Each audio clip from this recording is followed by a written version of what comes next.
Artlist.io.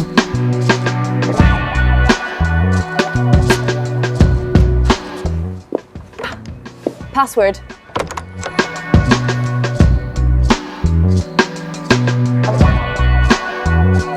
I think it is important to remember what we are dealing with when we consider secret messages.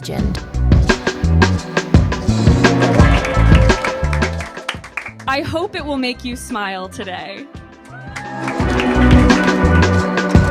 Did you hear that last poem? Gracias. I think they were talking about us.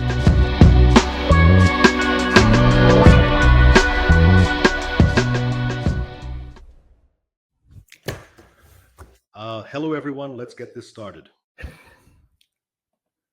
Today we have something to share. Today is a truly wonderful day. We have many interesting and, in my opinion, very important news updates to share.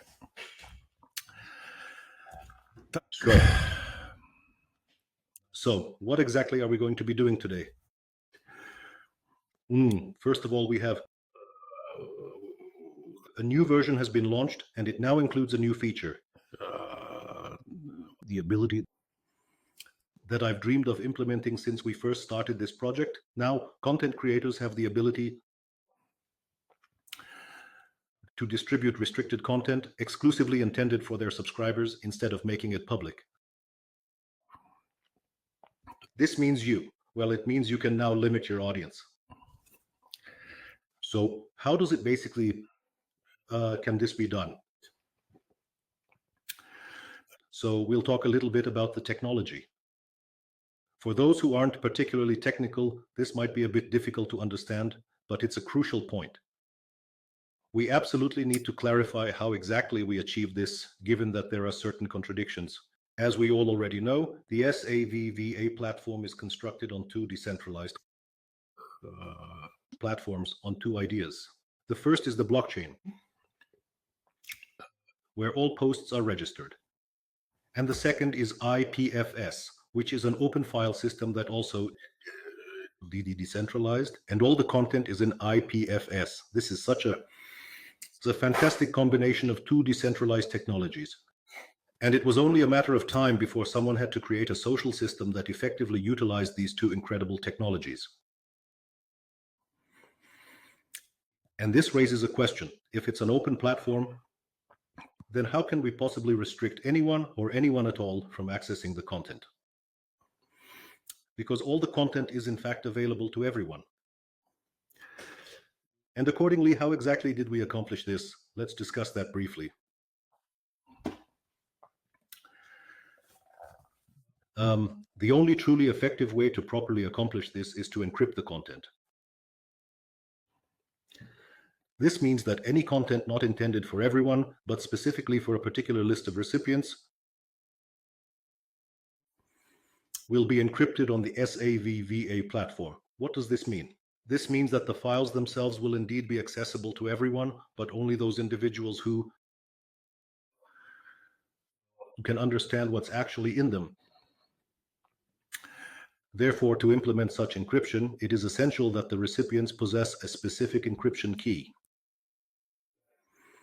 one that has been specifically generated to facilitate the reception of such encrypted messages. To facilitate this, we have introduced a new concept known as reading keys. As usual, all our slides are in English. We'll also translate this stream to English. Also, I should let you know right away that eventually we'll likely transition to conducting live streams in English and subsequently translating them into Russian due to the increasing interest in our platform from the English-speaking community. So sharpen your English skills. All right then, new keys have been introduced, new keys for accessing encrypted content. I have several very important observations to make regarding this. First, we decided to make these keys entirely separate from those used to manage your blockchain account. I believe this is a truly significant decision. This means that the keys utilized for accessing restricted content are not the same as the keys you employ to sign transactions on the blockchain. So, by no means in any way, working with this restricted content absolutely does not create any additional opportunity for someone to hack your private keys to the blockchain or somehow gain possession of them. This is extremely important. It was absolutely crucial to keep them separated. So, the next very important thing. When someone sends a post within the savva platform, that individual now has the option to select one of two choices. Either make the content public, meaning there are no restrictions, and all content is open and accessible to everyone, exactly as it has been up until today.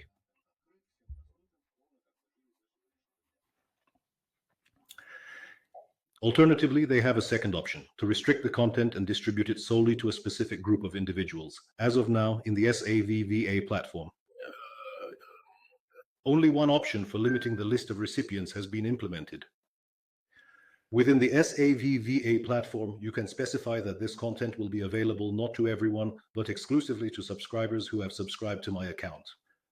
Furthermore, it is also possible to specify the minimum weekly payment to which an individual has subscribed. For those who might not yet be aware, the savva platform has a subscription feature.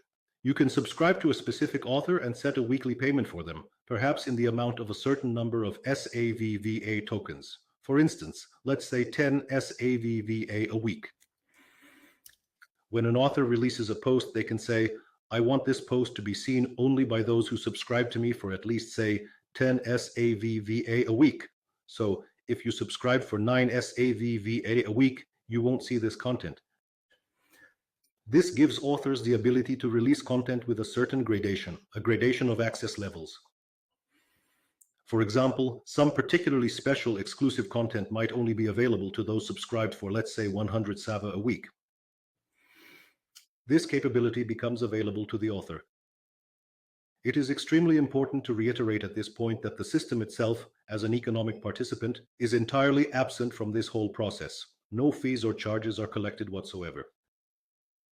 Thus, all the money, all the savva tokens that subscribers have committed to an author go 100% directly to that author. There are no fees, no profits for any company, and in fact, there isn't even a company involved. All we're doing is releasing an open source platform. Thus, we are writing the program code. That's it. There is no company, no business model behind this, as if it doesn't exist. Therefore, everything is absolutely clean and transparent. Everything your subscribers decide to pay you weekly is entirely given to the authors. So, what comes after that? Next is a very important point. It's a bit technical, but it's crucial to explain. The thing is, in order to create this kind of post, only accessible to a specific group of people, from a purely technological perspective, to achieve this, at the moment of sending the post, you need to generate the appropriate cryptographic keys for access. To execute this operation, you need to know the public reading key for every single recipient. Of each recipient. This leads to one very important characteristic of this whole scheme. For a user to gain access to such restricted content, they must publish their public reading key. This is a very simple and straightforward operation, which we will demonstrate for you today.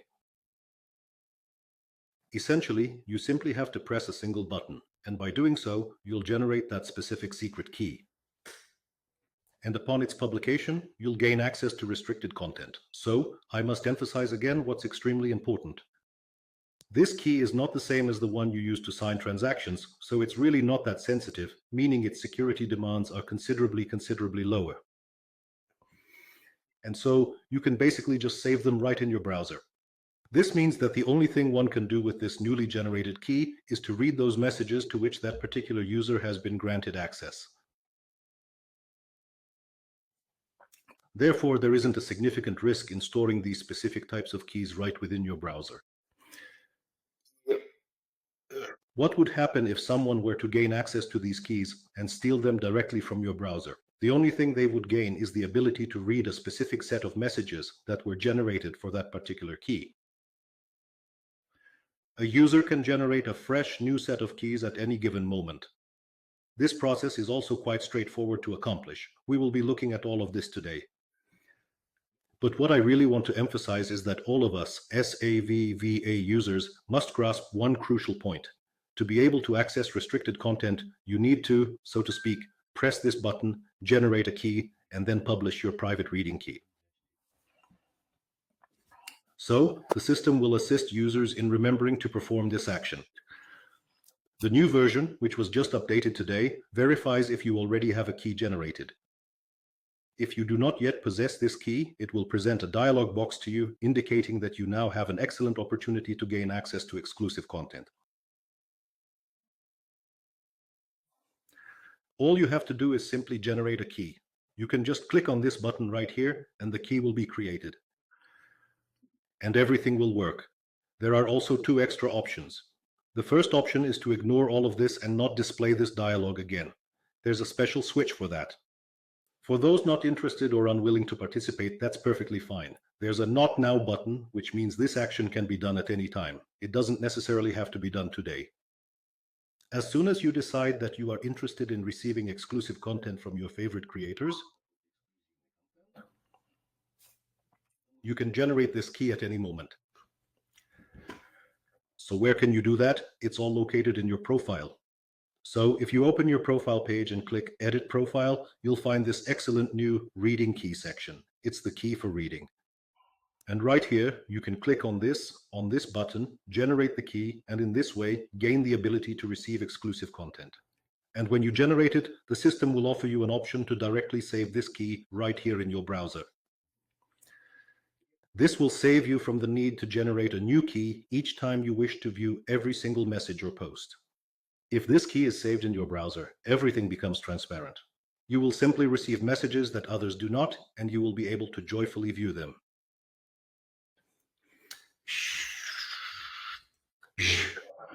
Okay, let's move on. Let's keep going so we don't get off track.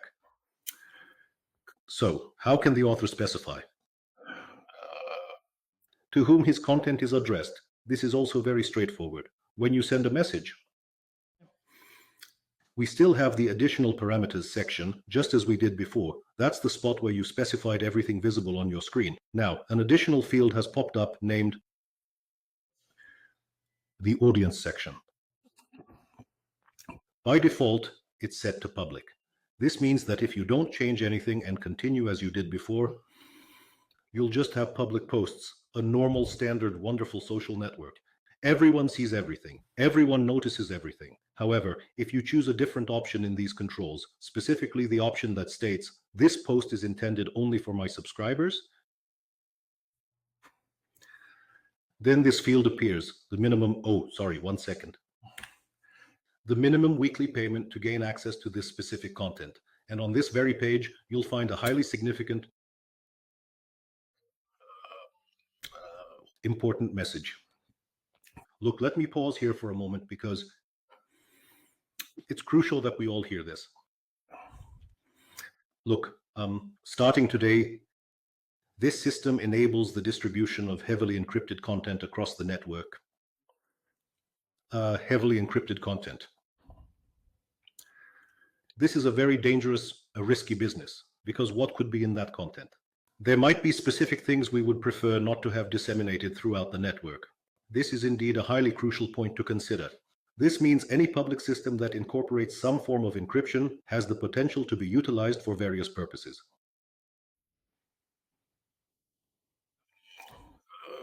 We wouldn't want to be associated with such accomplices. That's why controls have been put in place within the system. This is a very important consideration. Network and public website administrators, particularly those overseeing sites built on the Savva platform, gain the ability to monitor and control encrypted content. This represents an exceptionally important development.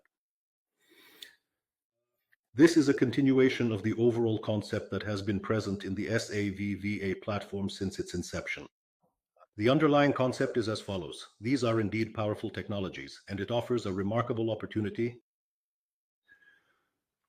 to disseminate particular pieces of information. However, each time this information is circulated on a public resource, this public resource has a specific individual, the administrator of that site, who bears 100% of the responsibility for all content distributed through their website.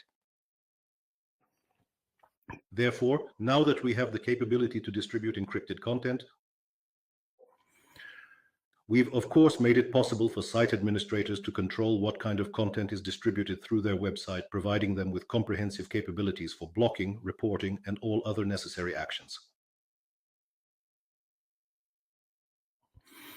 Therefore, on this particular profile page, there's a very clear text explicitly stating that, first of all, it's generally not acceptable to disseminate illegal information on the network. And secondly, this information will certainly be accessible and made available to the administrators of this particular website. And therefore, if you're utilizing the savva platform not as a public website, then you have complete control over whatever you wish to manage. However, we are simply acknowledging that particular scenario here, that it is technologically possible. Right, just so we understand, if the site isn't a public one, then that restriction doesn't exist. But then, we're also not really causing a big problem in the world, because in that sense, it simply becomes a way to send encrypted private messages between certain participants. That capability has existed for a long time, so we're not opening up any new security holes here. With all those considerations in mind, let's take a look at how it actually appears on the website. Okay. Just a moment. Please allow me to share my screen with you all.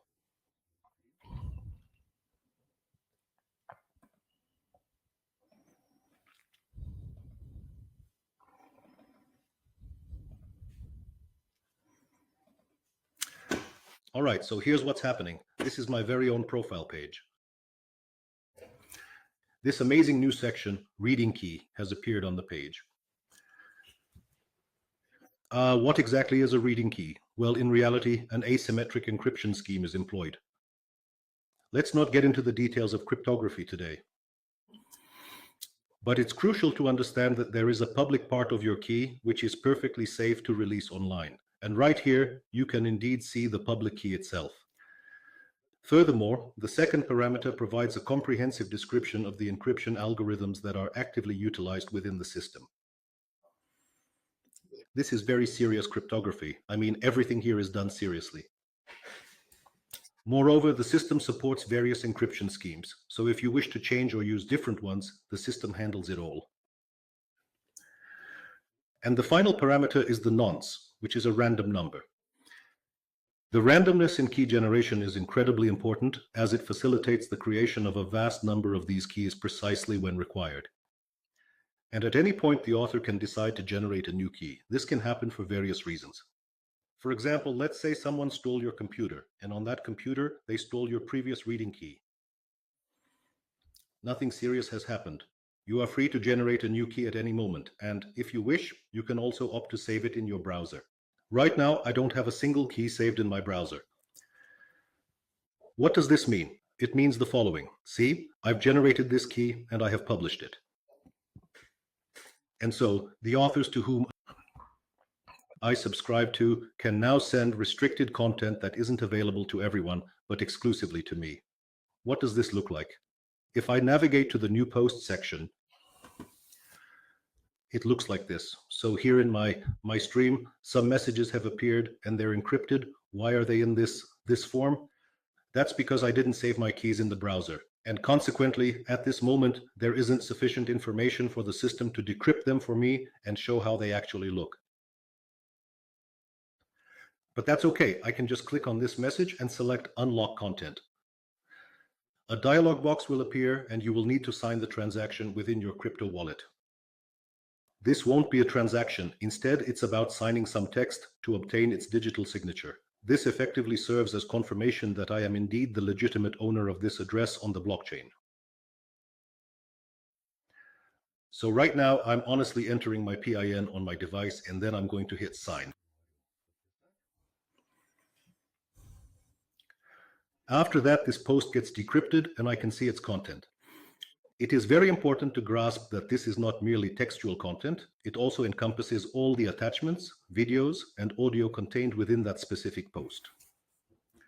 There, we are now looking at the world's first secret post distributed on the savva platform. There you go. If this small key is saved, and if it had been saved in the browser, it would look a little different. Now, after I've generated it, it should be saved in the browser. If I refresh the page now, then that's basically it. At this point, the system knows it has enough keys to decrypt this content for me. And everything looks as if these are simply messages, posts from my favorite author, just as if they have always been there. Here's a crucial point. Those who haven't met the conditions or subscribe to the author won't see these posts at all. To them, it will be as though this content doesn't exist. Thus, this capability within the platform successfully addresses a widely sought after and well-known scenario of organizing a restricted mailing list club. That is, this kind of thing has existed for many decades already. Usually it's executed as a paid subscription, a paid email subscription. How does this look? Well, imagine someone, for example, publishes some stock market news once a week, or perhaps offers advice on which specific stocks to purchase. Well, people in turn pay him a certain amount of money each month, and in exchange, he diligently sends emails containing specific information to the exclusive list of individuals who have paid him for the service. None of that is needed anymore because savva can now do all of this on its own. It all looks very clean and neat. All you need to do is to create an account on the savva platform and explain that by simply subscribing to me for a particular weekly sum, you will be able to access all of my content. I truly believe that this is an incredibly significant enhancement to our platform because it now offers content creators who publish and distribute their material through it a unique chance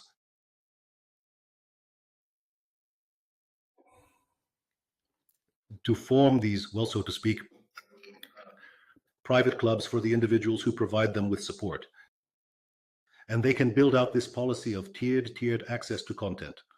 Some content can still be public and free, some for those who provide me with a little support, and some for those who provide me with significant support. All of these possibilities, I think, are extremely interesting. I'm sure they will be in demand. So that's the main news for today.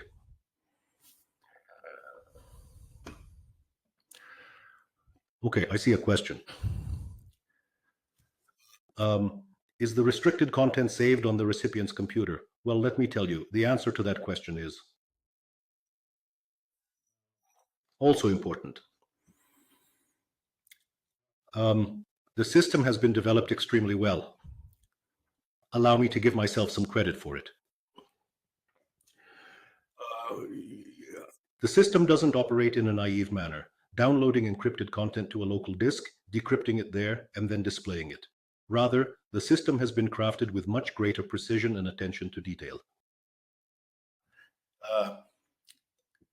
The content is never decrypted on the local disk. In fact, decryption happens directly on the fly, precisely when we download this content from our IPFS servers.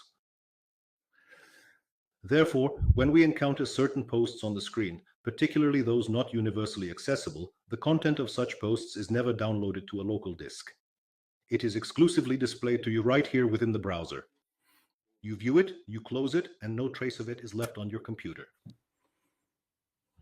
So that's the answer to your question.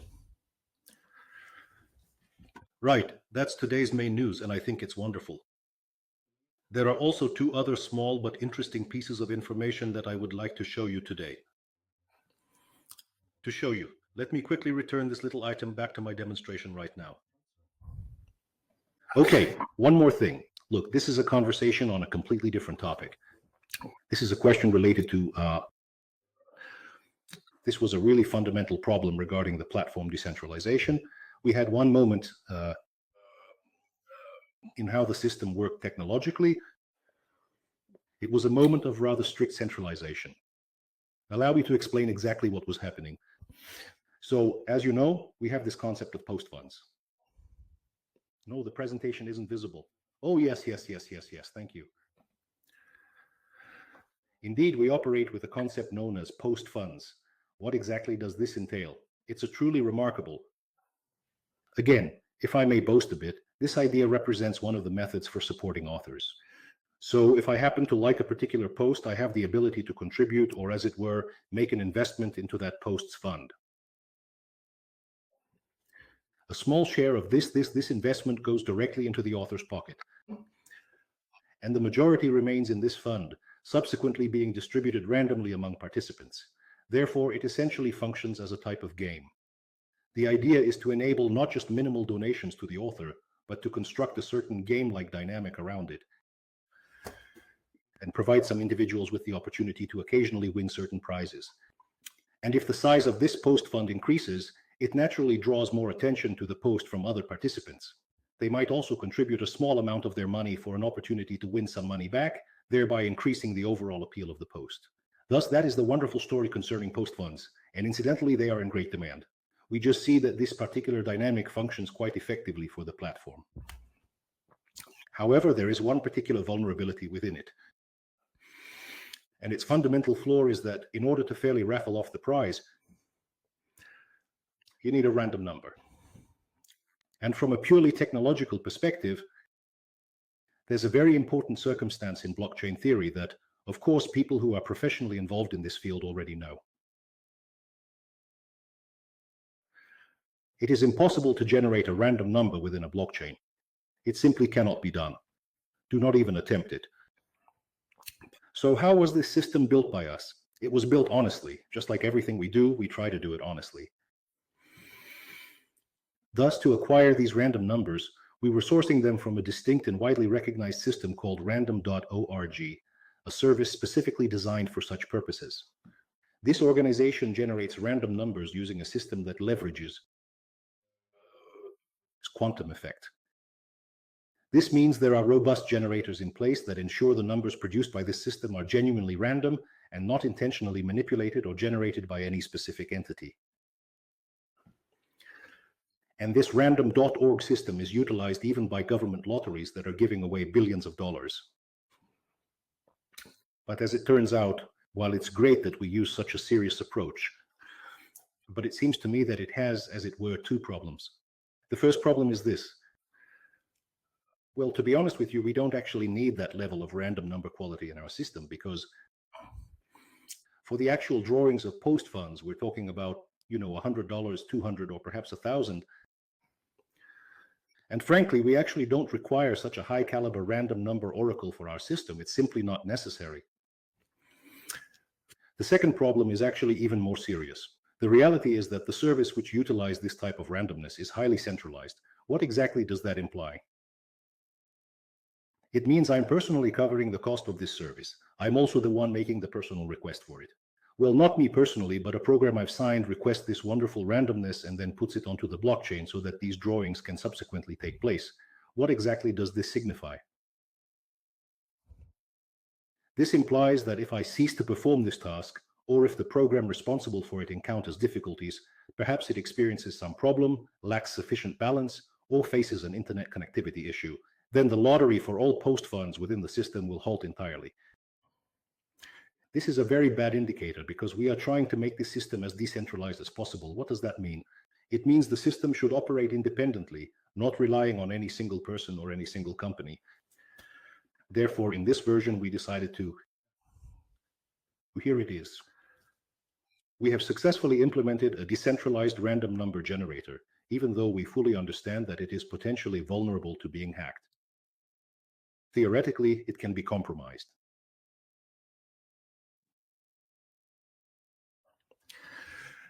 So we came up with a very good algorithm for how to do it. And so now I'm going to demonstrate how it operates. The overarching concept is that we are eliminating that external randomness oracle, and any system user now has the ability to generate a random number. The algorithm is so well designed that there's no possible way for anyone to manipulate it to their advantage and win this particular round. However, theoretically speaking, the level of security has admittedly deteriorated somewhat. In what way has it done so?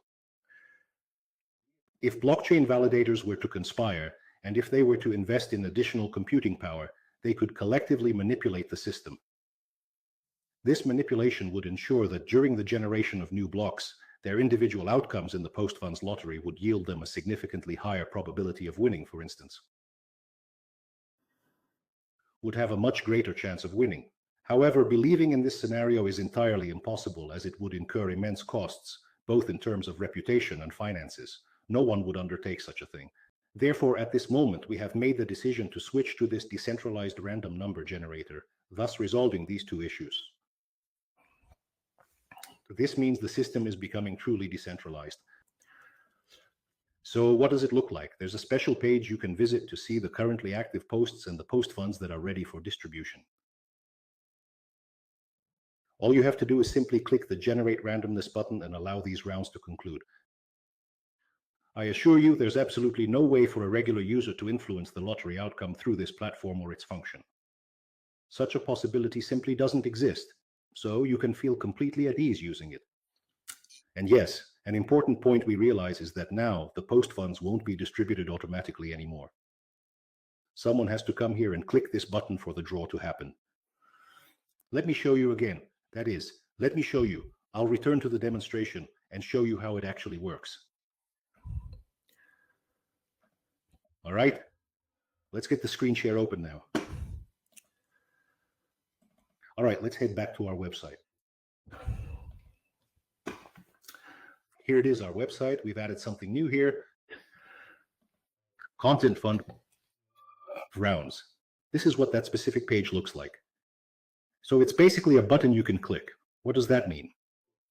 I won't overload you with the technical details of how it really works, but just a few words. This feature requires a certain amount of computing power for a specific but brief period of time.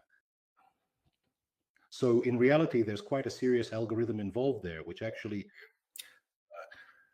this prevents a regular user, one who is not among the blockchain validators, from influencing the result in any way, shape, or form. So here we can clearly see all the rounds that are now prepared and will soon be scheduled for the draw. We can observe that 2 of them have already concluded. So in principle, that's a very important point that you also need to understand. First, the round must conclude. This implies that the possibility of adding new contributions to it ceases to exist. Once that happens, it transitions to a finished state, and the random number must be generated only after all contributions have been completed and finalized. So here's what we see. We see a process round button. It's grayed out. Why is that? Because the final random number, the one that was generated last, was actually created even before those specific rounds had concluded. So there was a potential opportunity to look at what that number was and then make the correct contribution. All of that, this entire construct is now completely resolved. There is no longer any way to influence the state of these post funds themselves. And now, once a random number is generated, we will have the capability to process these rounds. As a side effect of this entire process, we now have a fantastic page where we can observe the post funds lotteries that are scheduled to occur in the very near future. And in that sense, this has become a very helpful page because you can go there and see that, for instance, in about 2 hours, 4,500 SAVA tokens will be drawn. That's quite fantastic. You can go there, deposit, let's say, 1 SAVA token and participate in this lottery. So there you have it. That's my explanation of how the post rounds are structured. And finally, here's the last piece of wonderful news, which I'm also eager to share with you all. It genuinely came as an unexpected surprise to me. And it emphasized the excellent features of the SAVA platform, specifically that it is an open platform where all information is accessible to everyone. So what happened? Someone, not me, launched a comprehensive content aggregator online, bringing together all content published on the Savva platform from all its diverse domains.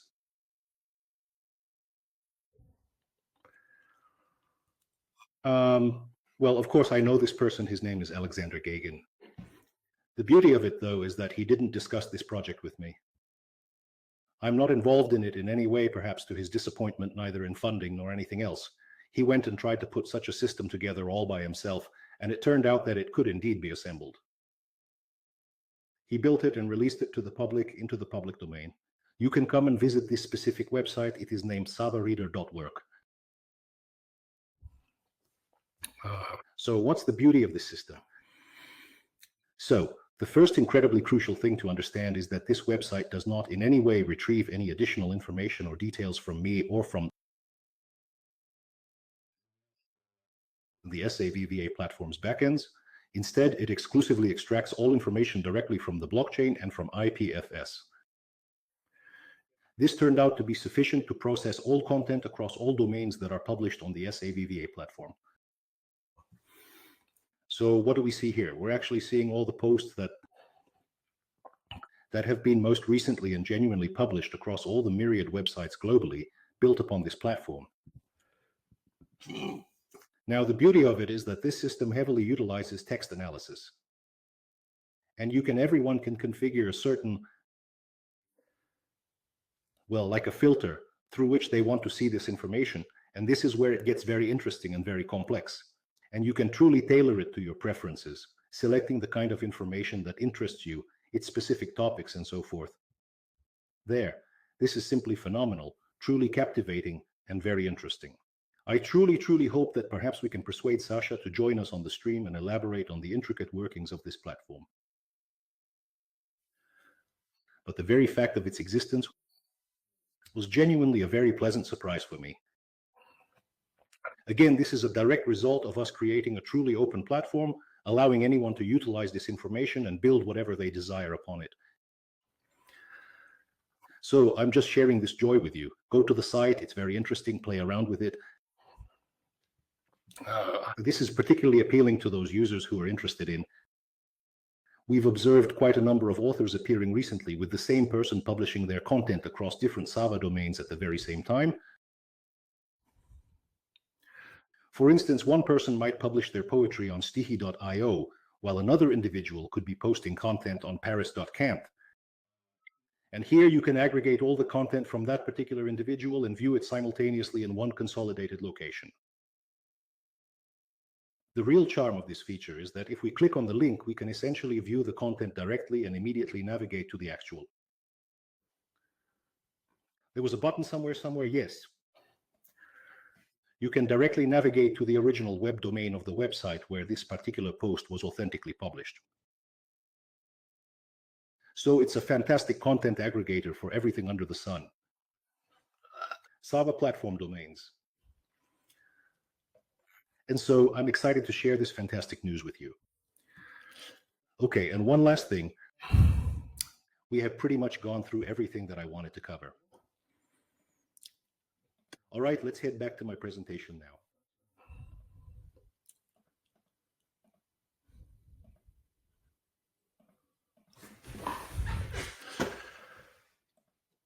Yes, this site is called savva-readr.work. -reader.work. And I want to remind you once more, all of this thing I'm showing you, every bit of it, will be released as open source this Christmas. I truly hope. So what will transpire? The source code will be released, accompanied by comprehensive instructions explaining how anyone globally can launch a website or a social network utilizing the Savva platform. There will still be a certain amount of closed source code pertaining to the backend for a while, but the backend itself will also be made open source eventually.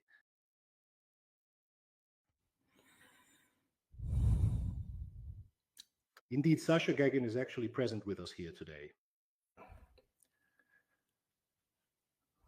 I can see that very comment coming from him. Yes, that's an excellent question. Will paid posts appear on the aggregator? So here's the thing. The short answer is no. This means that even through the aggregator, you still won't be able to access content that isn't available to you. Nevertheless, if this platform is slightly enhanced, it could, in principle, produce the identical keys that a user creates on the platform itself. So what I mean to say is, for the time being, protected posts that you have access to could, in principle, also be visible and appear within the content aggregator. All algorithms utilized for encryption and for the creation of keys are thoroughly detailed in the documentation effective today. This is not some hidden secret, meaning there are no private secrets in this platform whatsoever. If you go to the documentation, in the documentation you can see Let's see. The encrypted posts should be visible in the documentation. And here it's described in detail how the keys are generated, how they are used, and where they are saved. All of this is completely open information, available to everyone. Technically, it's all possible. Well, that's probably all I wanted to share with you today. Now, let me just check if there are any questions from the audience.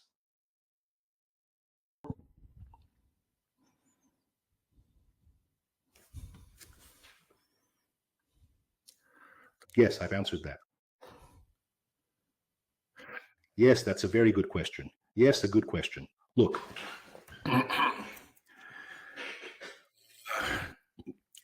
each time you generate a crypto key for reading and subsequently publish it, this action grants the system the capability from that exact point forward to generate these particular access attributes specifically for your use. When the next message is sent, what does that signify? It signifies that simply by subscribing to an author and paying them the due amount of money, you'll never gain access to older content that was distributed prior to your subscription. You merely acquire the ability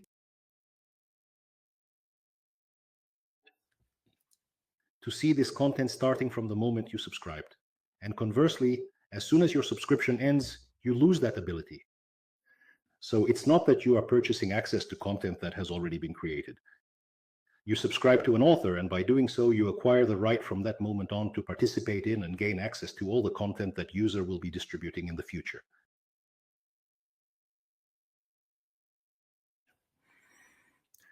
The situation is very similar to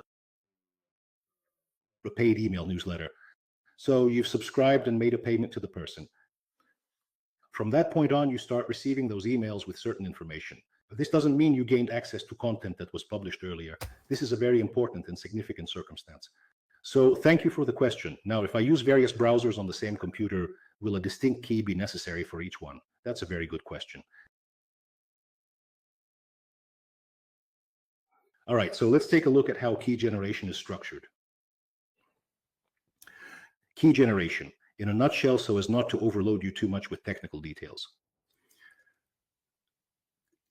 Key generation entails the system asking you to digitally sign some information using your crypto key, which is stored in your crypto wallet.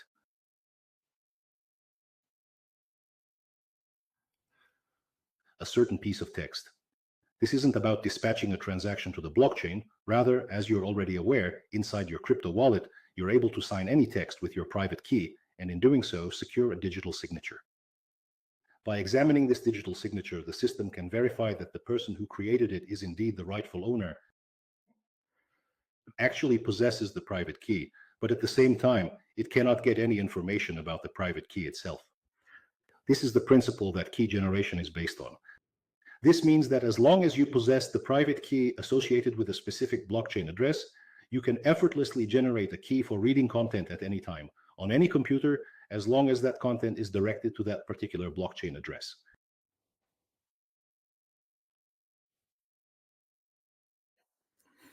Therefore, there is not a great fear that you will lose these keys. There is no need at all to write down any secret words on a separate piece of paper. As long as you hold the private key for this specific blockchain address, you can generate any key for any browser at any given moment. If you changed it, and some of your old posts were originally associated with one private key, then later with another, and then perhaps a third. Should you open an older post and the system detects that you haven't saved this particular key or that it's missing, it will prompt you, please sign the text once more within your crypto wallet, generating the key for you. It's very easy. And as soon as you start playing with it, you'll see that all the complexity of this very complicated technology is abstracted away from you. From your perspective, it simply appears as, oh, a post arrived that didn't reach anyone else, but it reached me. Oh, it indicates that it's encrypted. You just press a button and it decrypts itself. All the technological complexity is hidden as far away as possible so as not to bother the users. Yes, so the answer regarding different browsers, you can click that button in various browsers and generate the very same keys anytime. Based on what I've observed in the data, people have already looked into the data. The keys for each individual subscriber are noted within the post. Does this mean that new subscribers can't see old posts? Yes, that's exactly what I've already answered. New subscribers are unable to view earlier posts. There is a small caveat regarding this matter. If the user, who is the author of the post, decides to make changes to an old post, its list of recipients will also be refreshed and updated. So, for example, if I initially had 5 subscribers and created a post for them, and then a 6th person subscribed to me. After that, I revisited my previous post, made some adjustments to certain elements within it, and then republished it. At that moment, it will then have 6 recipients. This implies that the new person will also be able to see it. So that's the small caveat. Excellent questions. Yes, thank you all. All right then, I suppose all the questions have been addressed. So a big thank you once again to everyone who was here. The system is evolving incredibly rapidly, and I am tremendously pleased about that. And I truly hope that this new feature, which allows limited access to content, will be enthusiastically embraced by our users. Enthusiastically and put to good use. That's all. We'll wrap it up for today. Thanks, everyone.